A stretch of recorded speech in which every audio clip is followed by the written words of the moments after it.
Hi everyone, it's Friday and I'm excited to see you guys because I have some news. So, I had a job interview today, had the day off, didn't call out or anything like that. It just happened to work out this way. Long story short, I have a new job and I start on the 27th. So for those that say it's really hard to find a job in Las Vegas, I am proof. This video will be proof that they are wrong and that you can get a job here too. Now, I am employed currently. I work at a school. I'm admin.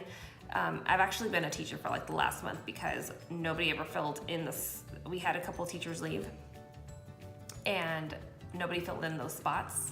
Obviously I have teaching experience and I've gone to school because that's essentially what I was gonna be, a preschool teacher for the rest of my life, I thought. So they've been putting me in the classroom. But long story short, my current job, they know that I'm seeking something different, that I have different aspirations and I'm wanting to explore HR. I don't know much about HR. So I'm actually taking classes at UNLV to learn more. And so I'm just getting my basic certification on that because it will be helpful. So, my hand hurts. So this job that I'll be working for, they work with a lot of different companies, they're different entities. And so there's some of them are shows that are in Las Vegas. One of them is the Viper Room in LA.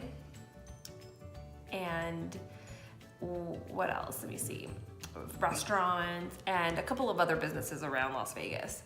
So that's kind of cool. And I've never worked in anything like that.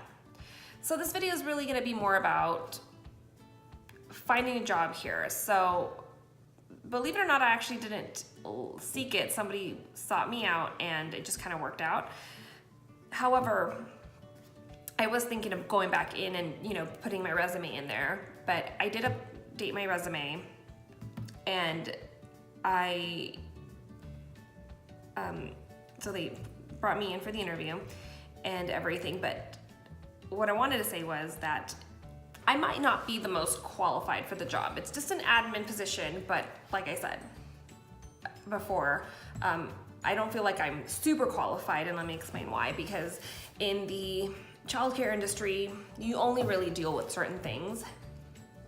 So one of the questions at this interview, the one I had today, they asked me if I was good at Word or Excel. I'm decent with Word. I'm sure I could brush up on it with a lot more things, but I'm more familiar with Word than I am Excel.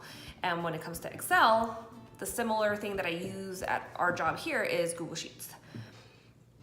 Either way, Google Sheets and Excel, I've only done minimal things, such as creating a list, putting parents on a wait list, and updating allergy sheets, and updating staff likes and dislikes and blah, blah, blah.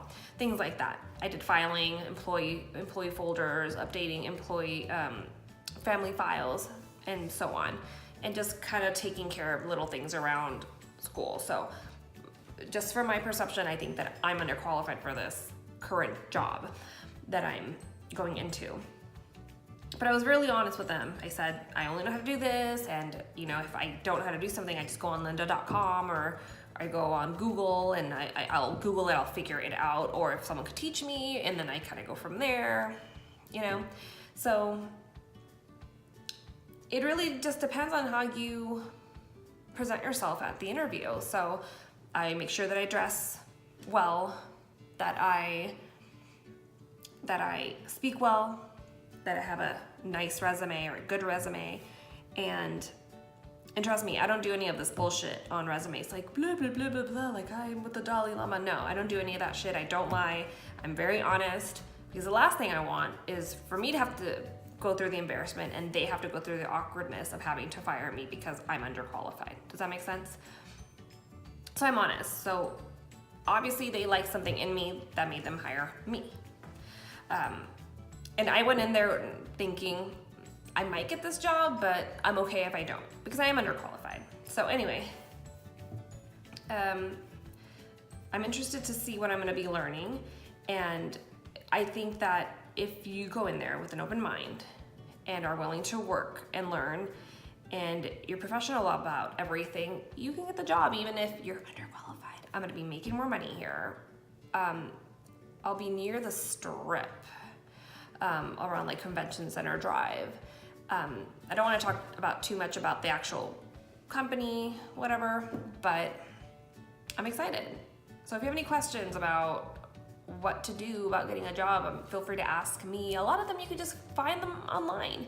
It's the same things, like I study outfits, but I look on Pinterest and see what I should wear, and then I go on my closet and see what I have, and if I don't have something and I need an essential, then I'll go and buy it.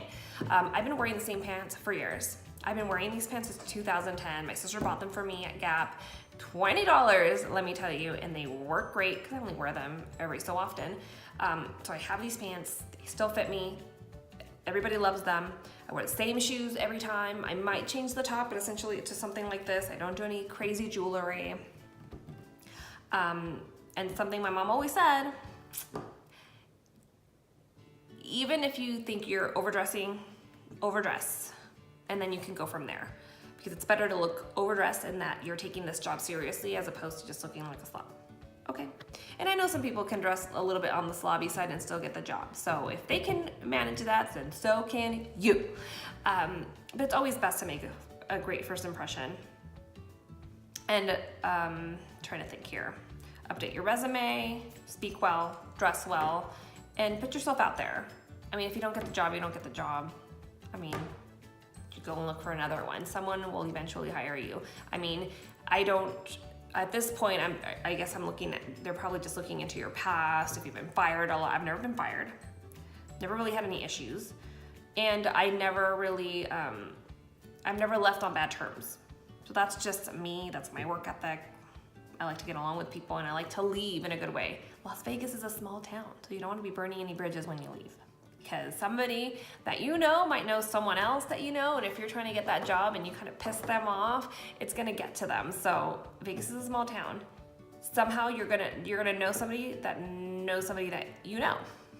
I hope that made sense. I think it made sense. But anyway, if you like this video, I hope this was helpful and would like more videos, just like the video down below, subscribe to my channel, ask me questions. I try to respond whenever I can, and hope you enjoyed, and I'll see you guys next time. Bye.